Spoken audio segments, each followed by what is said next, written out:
یہ سب کچھ اکٹھا چلتا ہے۔ جو وجہ کائنات ہیں جناب رسول اللہ صلی اللہ علیہ وسلم، صرف آپ ان کی زندگی اللہ کے واسطے پڑھو۔ اس رمضان میں فارغ بیٹھے ہیں، اور میں سب سے ریکویسٹ کرتا ہوں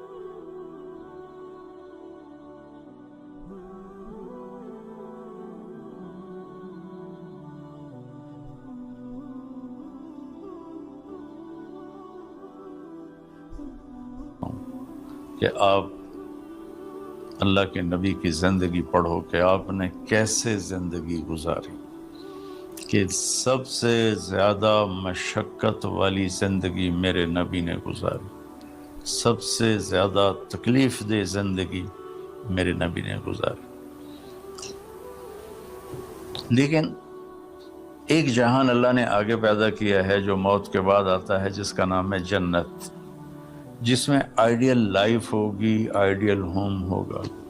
سب سے بڑی انسان کی خواہش تو یہ ہوتی ہے کہ مجھے موت نہ آئے، لیکن ہم دیکھتے ہیں کہ جہاں میں ہے عبرت کے ہر سو نمونے، مگر تجھ کو اندھا کیا رنگ و بو نے، کبھی غور سے یہ بھی دیکھا ہے تو نے، جو معمور تھے وہ محل اب ہے سونے، جگہ جی لگانے کی دنیا نہیں ہے، یہ عبرت کی جا ہے تماشا نہیں ہے۔ تو یہ کائنات آئیڈیل ہوم نہیں ہے۔ اللہ نے موت کے بعد ایک زندگی رکھی ہے جو بہت عالی شان ہے، اور اس کو جوڑا ہے ایمان اور عمل، اچھے عمل کے ساتھ۔ تو اس آیت میں چونکہ جب آدمی ایمان کا کلمہ پڑھتا ہے تو وہ پابند ہو جاتا ہے، لا الہ الا اللہ محمد رسول اللہ کا پابند ہو جاتا ہے، نہ یہ باؤنڈری کراس کر سکتا ہے، نہ یہ کر سکتا ہے۔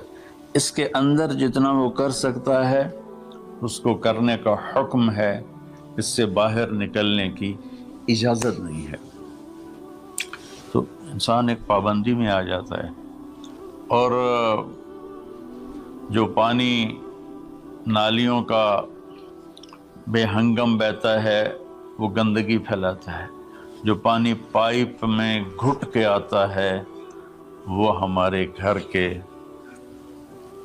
برتن دھونے کا سبب، پانی پینے کا سبب، کپڑے دھونے کا سبب بن کے آتا ہے، کہ وہ پابندیوں میں بند ہو کے آتا ہے۔ تو اس دنیا میں کوئی اپنی مرضی کر نہیں سکتا، کہیں نہ کہیں اٹک جاتا ہے۔ اللہ تعالیٰ کہتا ہے یہاں تم میری مان لو، ان عبدی انت ترید وانا ارید ولا یکون الا ما ارید فإن سلمت لی فیما ارید کفیتک فیما ترید۔ میرے بندے تو دنیا میں میری مان لے، میں ہمیشہ کے لیے تیری ہر خواہش پوری کر دوں گا۔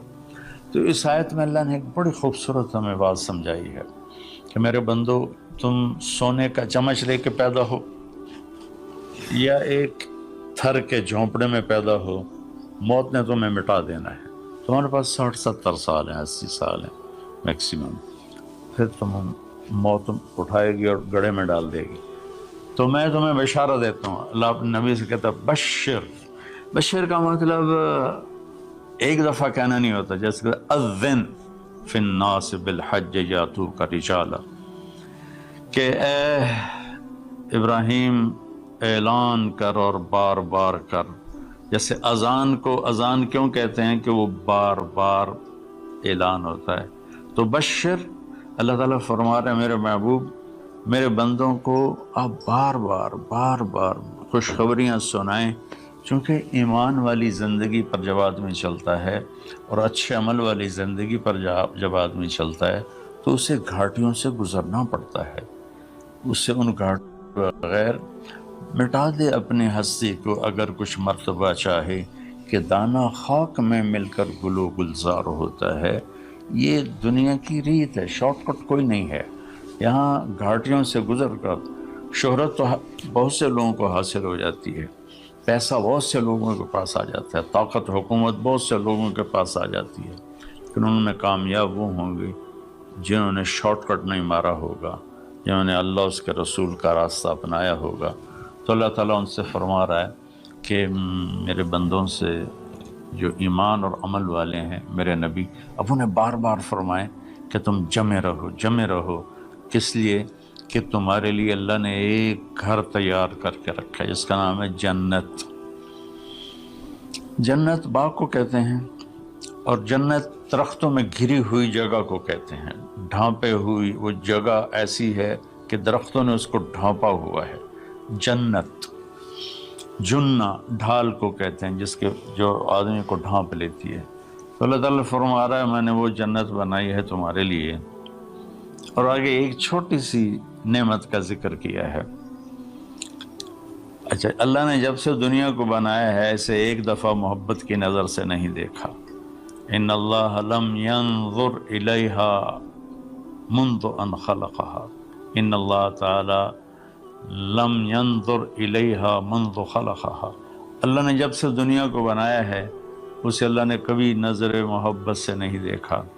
نظام چل رہا ہے، اور جنت کو اللہ نے بنایا ہے، اور بنایا اپنی قدرت سے اور اپنے ہاتھوں سے۔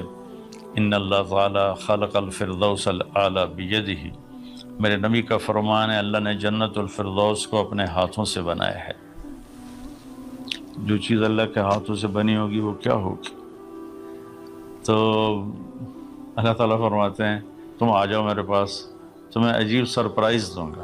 کیا کلما رزقوا منہا من ثمرۃ رزقا قالوا هذا الذی رزقنا من قبل، دونوں میاں بیوی خدام دربار لگا ہوا ہے کہ نوک ہوتا ہے اس کے دروازے پر، تو ایک فرشتہ ایک تھال لے کے کھڑا ہوتا ہے جو کورڈ ہوتا ہے ریشمی رومال سے، تو وہ کہتا ہے کہ مجھے اللہ نے بھیجا ہے، تم جا کر اپنے سردار کو، اپنے مالک کو جا کر کہو کہ ایک فرشتہ اللہ نے بھیجا ہے اور وہ اندر آنے کی اجازت چاہتا ہے۔ اللہ کا بھیجا ہوا بھی پوچھ کے اندر آئے گا، اتنی عزت اللہ بڑھا دے گا۔ تو وہ کہے گا آ جائے، جب وہ اندر آئے گا تو دونوں میاں بیوی کے سامنے ایک تھال، وہی تھال آگے رکھے گا، کہے گا حضور مجھے اللہ نے آپ کی خدمت میں یہ تحفہ دے کر بھیجا ہے کہ آپ اس سے مزہ لیں۔ تو جب ایسے اس کو رومال اٹھائے گا تو اس میں پھل ہوگا، وہ پھل اس کی جنت کے پھل کی تصویر ہوگا، مشابہ ہوگا۔ تو وہ کہے گا ھذا الذی رزقنا من قبل، ارے بھائی فرشتے یہ تو میرے رب نے پہلے ہی مجھے دیا ہوا ہے، تو اس میں کیا خاص چیز ہے جو اللہ پاک نے میری طرف اسے بھیجا ہے؟ تو وہ فرشتہ کہے گا میرے اللہ فرماتے ہیں کہ آپ ایک بائٹ لے لیں، ایک لقمہ لے لیں، آپ کو پتہ چلے گا کہ ہم نے آپ کے لیے کیا بھیجا ہے۔ اب میرے بھائی بہنوں غور سے سننا، انسان کھانے کا مزہ لیتا ہے، زندگی کا مزہ لیتا ہے، نعمتوں کا مزہ لیتا ہے، یہ چیزیں نہ ہوں تو مرنے کی تمنا کرتا ہے۔ تو کھانے کی بھی ایک لمٹ ہے، اس کے بعد آدمی کھا ہی نہیں سکتا، اور پینے کی بھی ایک لمٹ ہے، اس کے بعد آدمی پی نہیں سکتا ہے، اور وہاں کسی چیز کی کوئی لمٹ نہیں، اب 1000 برس کھاتے رہو، رب ذوالجلال کی قسم نہ پیٹ بھرے گا، نہ زبان کٹے گی، نہ داڑیں تھکیں گی، اور ہر لقمے کی لذت دوسرے سے زیادہ ہوگی۔ تو جب وہ اس کو اٹھا کر ایسے چکھیں گے نا، تو اگر اس کی جنت میں اللہ تعالیٰ نے 1,00,000 قسم کے پھل پیدا کیے ہیں، اس 1,00,000 کو جتنی زیرو سے مرضی ملٹیپلائی کرنا چاہو آپ کر لو، 1 کروڑ، 1 ارب، 1 خرب، آگے کوئی لفظ ہی کوئی نہیں۔ تو اس کی جنت میں جتنے پھل ہیں، جب وہ یوں ایک لقمہ لے گا، دیکھیں ہم لوگ چاٹ کھاتے ہیں تو سارے ذائقے مکس ہو کر ایک اور ذائقہ بن جا فرمائے گا۔ تو جو وہ کہہ رہے تھے ھذا الذی رزقنا من قبل، یہ تو ہم نے پہلے بھی کھایا تھا، تو اب اللہ کی طرف سے جواب آئے گا وہ اتو بہ متشابہا، میرے بندے تجھے سرپرائز دینے کے لیے میں نے یہ کیا تھا، جیسے ہم اپنے دوستوں کو اچھا گفٹ دیتے ہیں تو ایک سرپرائز دیتے ہیں۔ ان ہے لا الہ الا اللہ محمد الرسول اللہ، اور عمل ہے محمد الرسول اللہ صلی اللہ علیہ وسلم کی پاکیزہ زندگی، آپ کی زندگی کے تابع ہو کر چلنا، آپ کی ترتیب کو سامنے رکھ کر چلنا۔ جو مرد عورت اس پہ آ جائے گا، میرا رب ان کے لیے دنیا میں عافیت اور آخرت میں جنت کے دروازے کھول دے گا، اور اللہ تعالیٰ وہاں جب جنتی جنت میں چلے جائیں گے، جہنمی جہنم میں چلے جائیں گے، تو اللہ تعالیٰ کہے گا یا اہل النار، اے جہنم والو، کہیں گے لبیک ربنا وسعدیک، جی ہمارے رب۔ اللہ تعالیٰ فرمائیں گے کم لبثتم فی الارض عدد سنین، کتنا دن گزار کے آئے ہو؟ وہ کہیں گے یا اللہ یوما او بعض یوم فصل العادین، یا اللہ کو ایک آدھ دیہڑی گزاری ہے، یا آدھا دن یا پورا دن، باقی ہمیں تو یاد بھی نہیں۔ تو اللہ تعالیٰ فرمائیں گے بئس ما اتجرتم فی یوم او بعض یوم غضبی وسخطی ونار جہنم، تم نے میرے غصے کو تھوڑی سی زندگی میں خریدا، میری ناراضگی کو خریدا، اب تمہارے لیے آگ ہے، جاؤ۔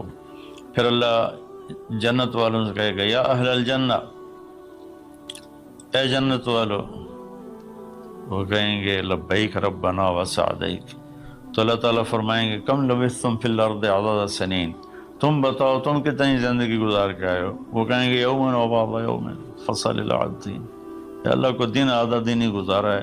نوح علیہ السلام جیسے جنہوں نے 1400 سال 1450 سال کی زندگی گزاری، اور آدم علیہ السلام 1000 سال کی عمر پائی، یومن و بعض یوم، دن آدھا دن۔ تو اللہ تعالیٰ فرمائیں گے نعم ما اتجرتم فی یوم او بعض یوم، مبارک ہو، آپ لوگوں نے بہت اعلیٰ سودا کیا، رحمتی و کرامتی و جنتی، تم نے میری رحمت کو خریدا، تم نے میری مہمان نوازی کو خریدا، تم نے میری جنت کو خریدا، جاؤ مزے کرو، کلو واشربو، کھاؤ پیو، ہنیئا، مزے سے۔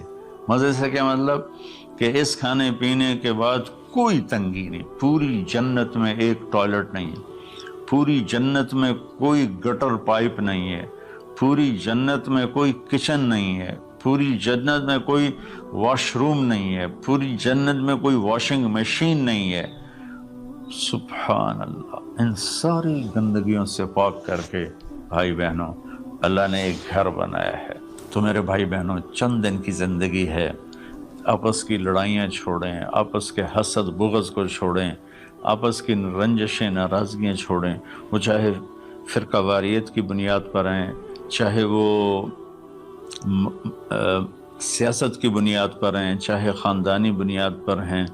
چند دن بعد آدمی مٹی کا ڈھیر بن کے پڑا ہوتا ہے، تو انسان کتنا ہی عروج پہ پہنچ جائے، اس کی آخری جو پہنچ ہے وہ چند مٹھی خاک کے سوا کچھ نہیں، چند مٹھی خاک کے سوا کچھ نہیں۔